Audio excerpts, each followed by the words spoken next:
thank you for joining us again. Today's workshop is called Colourful Concentric Geometrics. That's a little bit of a mouthful, isn't it? And it's all about a sort of cross-curricular look at visual arts, technology and maths, which is the geometry strand. So this project kind of relates a lot to shapes and circles and concentric lines, so it fits really well with that maths idea, but then also it's basically a visual arts concept. So today we're going to be responding to the beautiful work of a US artist called Jen Stark, and she is based in Los Angeles, and she does amazing paintings and installations and beautiful murals on walls and public spaces. Sometimes her work is quite small and can be exhibited in a gallery, and other times it's really huge on big walls and buildings. So her style is, number one, very colourful. So she uses a lot of primary colours and bright colours and fluorescent colours and that kind of thing. It's super colourful, and her work is really characterised by these kind of concentric lines in a way. So concentric means it's lines coming from a shared centre. So for example, the bullseye idea, all of these circles in here have got the same centre. So that's really basically the meaning of concentric. So this pattern here, you can see that all of these lines, even though they're slightly different and they curve in different ways, they are sort of based around that centre shape, and then they're sort of working around it and building and building. So she does a lot of these kinds of patterns, also other things as well, but this is one of her sort of signature looks, I would say. So we're going to respond to that work. I'm going to put some links at the bottom in the description of the YouTube video, so you'll be able to go and explore some of her work, and I'll put some links to her videos as well that shows her in action and working and part of her process, and you'll also get to meet her. So that will be really interesting if you had a look at that before you start, just so that you know the kind of thing that we're thinking about today. Now the great thing is we're going to start with that artist, but then you can respond in any way you like. So it's just kind of an inspiration starting point, and then where you take that really is up to you.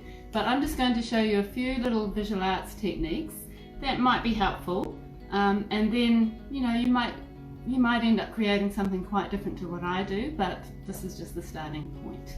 Alright, so what I'm going to be thinking about today is creating an artwork on this piece of cardboard that is kind of a combination of 2D and 3D. So that means sometimes it's just flat and I'm drawing on the cardboard straight away, and other times I'm building up so it has a sort of 3D element. And I really like the idea of sort of combining the sort of 2D flatness with something that feels like it's kind of coming out of the artwork in a way. So it's a real combination of that 2D and that 3D.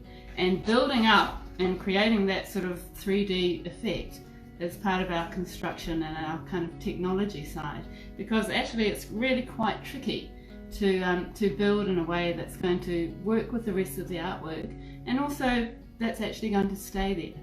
So we're going to be doing a lot of problem solving today and modifying and working out the best systems and the best shapes that can be combined to create this really impressive, amazing artwork. Alright, so thank you very much to Jen Stark for her amazing inspiration.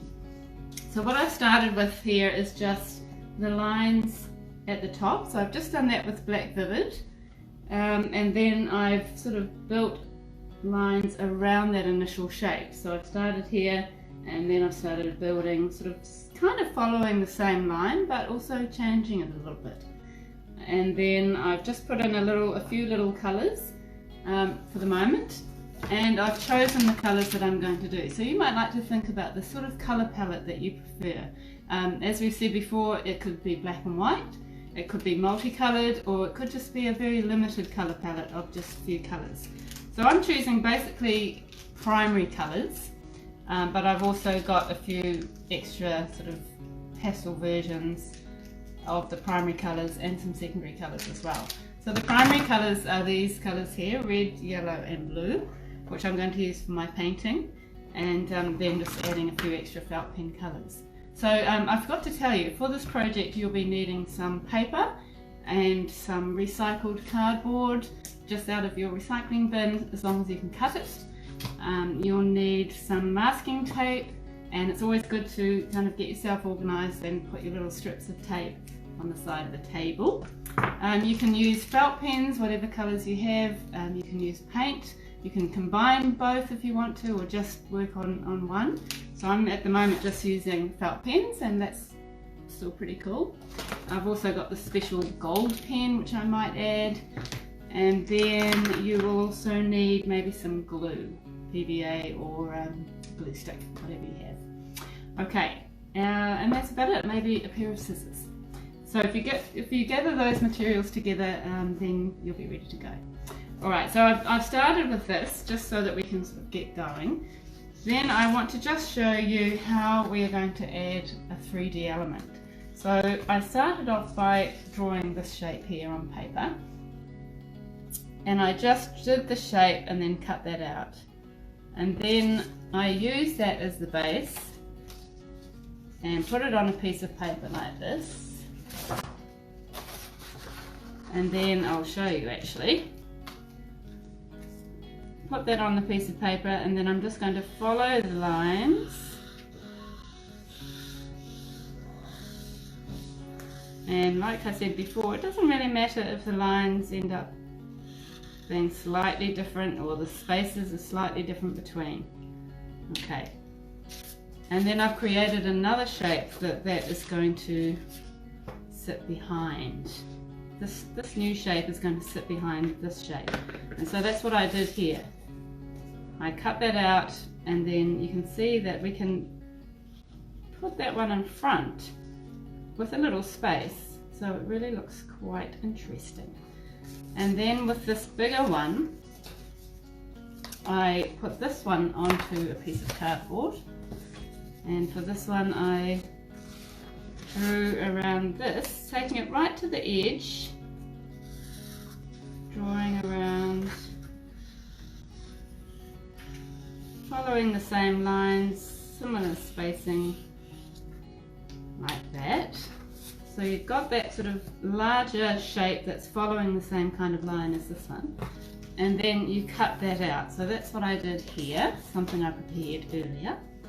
I've made that shape. I painted it first so that I can actually start building on it with the dry paint. And then I've just added a little piece of wood, a little piece of cardboard, sorry, that has kind of 3 pieces folded. So there's the one for the bottom, then one goes up there, and then I've used this one as the bit that I'm going to stick my extra piece of paper on. But you might find a different way to work that. It might be better for you to just do some sort of thing a bit like that and tape that on, so that, tape it on like this, and that might be enough to then attach your other piece on top. But as you can see, it's quite good to actually make your little construction part, your little platform first, tape it onto your cardboard, and then do the painting like I did here, so that you can't see the masking tape. Alright, so I've got my little area there, and initially all I'm going to do is just create a whole lot of different shapes. So I've kind of got an idea of what I want to do down the bottom here, and then we're just going to build up. So I've got my shape, these 3 shapes here. I've started to think about my construction, and then I've got the circles that I've made earlier. So these circles are also going to be added onto my artwork. So I've made a whole bunch of little circles. Some of these circles could just be put straight onto your art. So I could just take it and glue it straight on. So it's kind of 2D still, but it's nice to be able to take another piece and add it, so that you are kind of overlapping the shapes that you've already created on your paper. So you can add that wherever you like. The nice thing about this kind of artwork is that if you kind of create your shapes on your sort of background first, and then you start building with separate shapes. Then you can actually play with your arrangement or your composition until you're really happy with it. So I've started this one here, got my little circles here. I need to kind of decide what I'm going to do for the rest of my artwork before I start adding my other bits. So if you wanted to do some painting, it's probably a good idea first of all to paint this artwork here, get it all dry, and then you can start playing with your shapes. So let's just have a look at how we might add this one. So I'm going to just tape it on for the moment, but you might like to glue it. So I'm going to put this one here, I think, but I might like to just kind of test where I want it. I think I like it here. And once again, I'm going to have to come back and just do a little bit of a touch-up so that I can't see my masking tape. So I've attached it there, and then you would probably glue it at the top. For the moment, I'm just going to use masking tape. So this one here, I don't want it to come out so much like this. I just want it to be lying flat, but it still has that 3D element about it because it's kind of coming off from the paper. Okay, and then I've made my little platform, and I've got a little bit of tape on there. And the next one is going to be this, added here. And again, you can sort of play with where you want the bottom to be. So at the moment, I think I want it a bit further down. So it's kind of off, and it's got quite a big gap in between, which is cool. That's the effect I want. You might decide actually it's too far away, so you might like to take off your little platform and make it smaller so that it's not sticking out so much. That's where all the problem solving comes in, because you've got to sort of have a little play and make it so that you're happy. Now for the next one, you could actually, if you don't want it very far away, you could just make a little platform that sits on like that.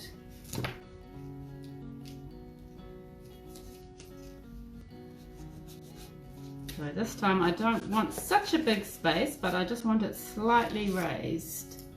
And then you could glue it onto the little platform. But again, I'm just going to do a double-sided tape piece, which you could also do if you want to. And then you can add that one like this. Stick it down.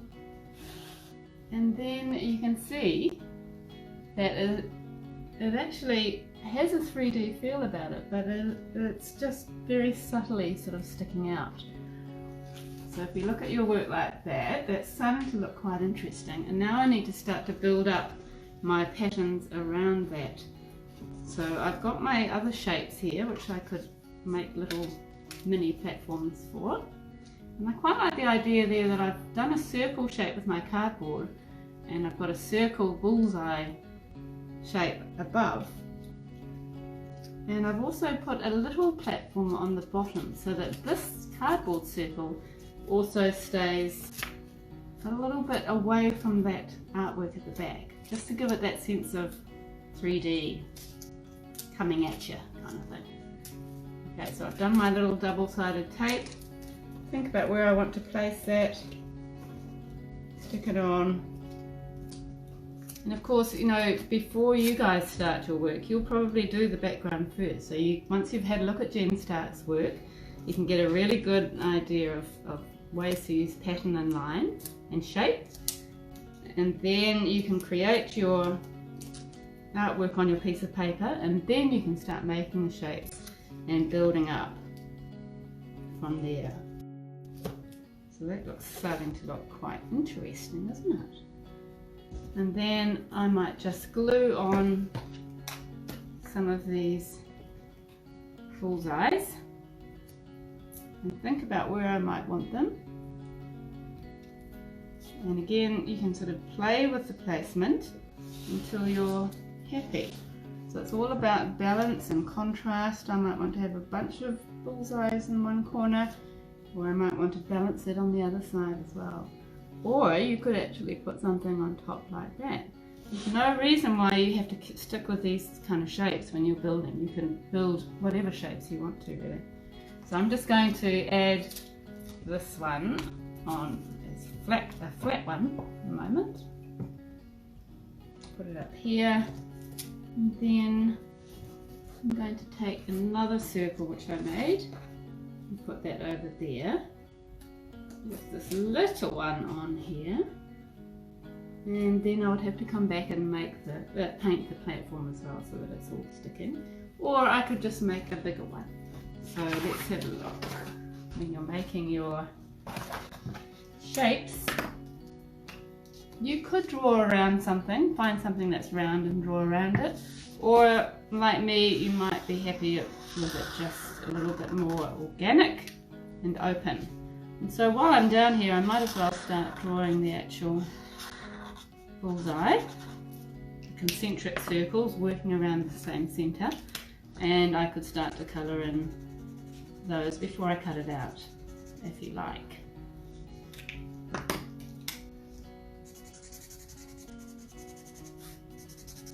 Not really sticking with my primary colours this time. This is green, which is the secondary colour, and that uses the two primary colours, blue and yellow.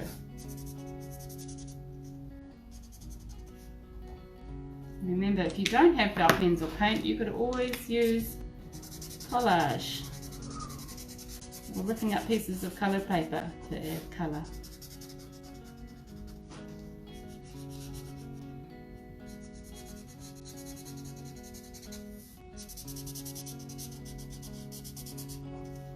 Okay, and cut this out.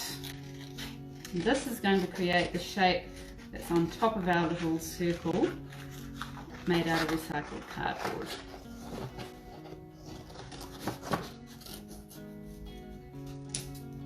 Okay, so I could stick this straight onto my circle. Where is it? Here it is. And because it's bigger, I might not actually be able to see, or I might want to just either with your felt pen or with some paint, just kind of making sure that your platforms are all looking part of the artwork. If you're doing it with paint, you can do that earlier so that it is dry, and then just stick it on with glue or masking tape, where you just curl it around to make it like a double-sided. Stick it onto your platform first, and then you could stick on your shape, and that can be stuck in the middle, or you could have it so that it's sort of moving down quite a bit. And then once again, you take your work and start thinking about where you want to place it. Now remember, this placement of shapes, like I said earlier, it's best to do that when you've done your actual artwork, so that you can sort of place it and respond to what you've already created. So I would probably colour in the whole thing, do all the pattern. You can see that I've created these kind of drippy, painty type shapes and lines. And then I've added pattern to some of my spaces. So you could colour it in so it's just one flat colour, or you could create pattern. You could add zigzags or lots of tiny circles. You could look at Zentangle patterns and create everything out of Zentangle pattern. It is totally up to you. It is really just that idea of creating something super colourful, just like Jen Stark's work, having a little play with concentric circles or concentric lines that all are based around the same centre, and then just having a play with your composition so that you end up with this beautiful work that is kind of coming out at you in a 3D way, but also has that 2D element. Alright, I'm sure you're really excited to get going, so I'm going to leave you to it. I can't wait to see what you do. Don't forget, we have an art gallery on our website, so just email me. All the information's on the website, and then I can put your work up on our gallery. It would be amazing. And subscribe to our channel so that you can keep updated with all the videos. Great to see you, everyone. Thanks. Have a lovely day. See ya. Bye.